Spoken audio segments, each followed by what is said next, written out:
Hey songwriters, I'm Cabarrus from songwritinglessonsonline.com, and in today's session we're going to learn how to make our chords sound great with acoustic guitar expert Simon Candy. He's going to show us how a few small techniques and approaches, like using open strings, playing a combination of fretted notes higher up the neck and ringing strings open, can really make our chord progressions, even simple standard ones, sound really, really great. So when we have a few of these kinds of ideas, open strings, perhaps keeping a drone note going throughout different chords, combining open strings with notes with little chord shapes higher up the neck, still chord shapes that don't require us to do anything more advanced than we would need to do for. By the end, you'll have some great practical approaches to playing chords on guitar that you can apply to anything. Might be something you're writing, might be a song that you want to arrange, and it also really can help you decide whether you need to hear a new chord or whether you just need to hear the same chord but in a different way. So it has a lot of creative applications.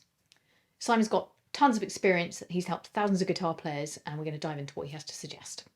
By the end, you'll have some great practical approaches to playing chords on guitar that you can apply to anything. Might be something you're writing, might be a song that you want to arrange, and it also really can help you decide whether you need to hear a new chord or whether you just need to hear the same chord but in a different way. So it has a lot of creative applications. Simon's got tons of experience. He's helped thousands of guitar players, and we're going to dive into what he has to suggest. I've chosen things when I was thinking about this that are basically at the same level of open chords and bar chords. Okay, so the first thing is open strings. So I like to use a lot of open strings. You can use open strings in a lot of creative ways on the guitar to create really nice sounds. So I'm not talking about open chords. Of course, they've got open strings and they're in the open position. But here, I'm talking about different ways of utilizing open strings. So one is to use triad shapes. So triads are no harder to play than open chords. The shapes are basically the same requirements needed to play most triad shapes, all triad shapes really. So the only additional thing that might make it a little bit more challenging is the movement around the fretboard. But then you're doing that with bar chords, so it's all in the same sort of basket there. But a triad is simply a 3-note chord, and we can play them all over the fretboard, and that's the foundation to all chord playing.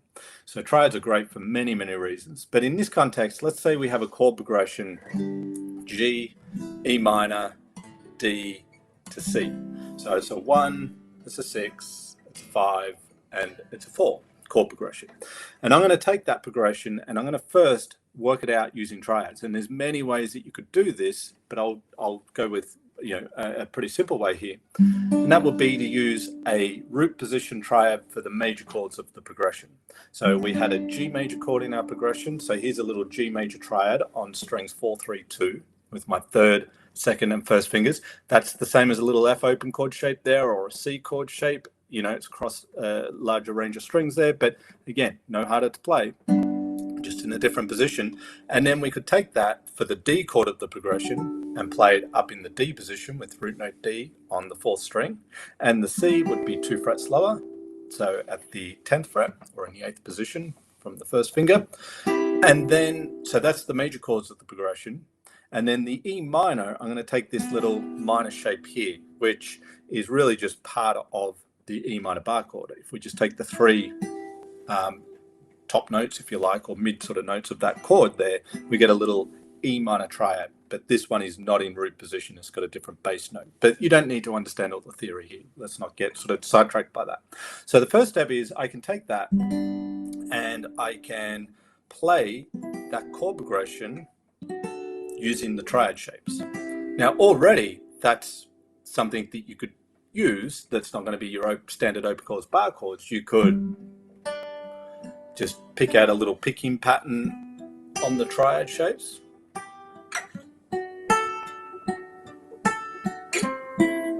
And that can sound nice as a little solo guitar part, or someone could be playing the larger chords and you could be picking that over the top for a really nice second part. So triads are great for that type of thing.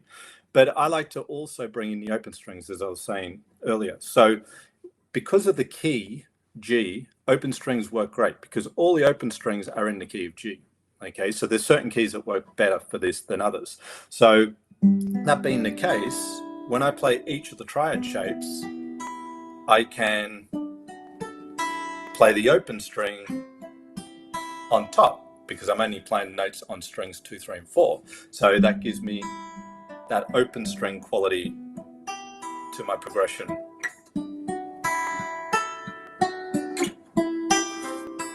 Which sounds really nice and does fill out the sound a little more if you are playing on your own.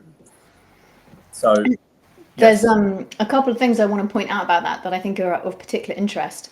One is that there's typically if you play most chord shapes on guitar, the notes go up. So if I do this, the notes are going up all the time. Each note is higher than the last note. Sure. Well, that's fine. But when you're using an open string like that, the way that you're using it there, you've got the as you move the triads up, the notes don't all go up. The last note, the open note, is going to be lower.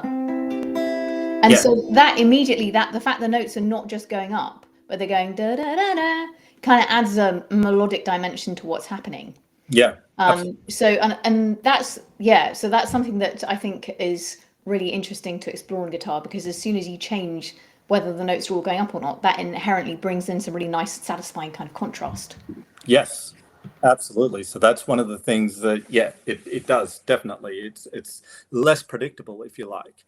And to sort of add to that, what I like to do with triads a lot of the time too is, coming back to our example here, is take out the highest note in the chord.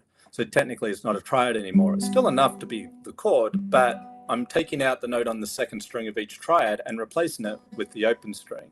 So we get more of an open string quality here. And as your point, Deanna, with the notes will become less predictable too. So that progression now, if I do that, I can take out the first finger on the G, and you really hear more open quality, and you do that with the E minor,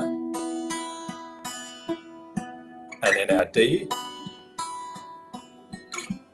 and our C. So G, the E minor,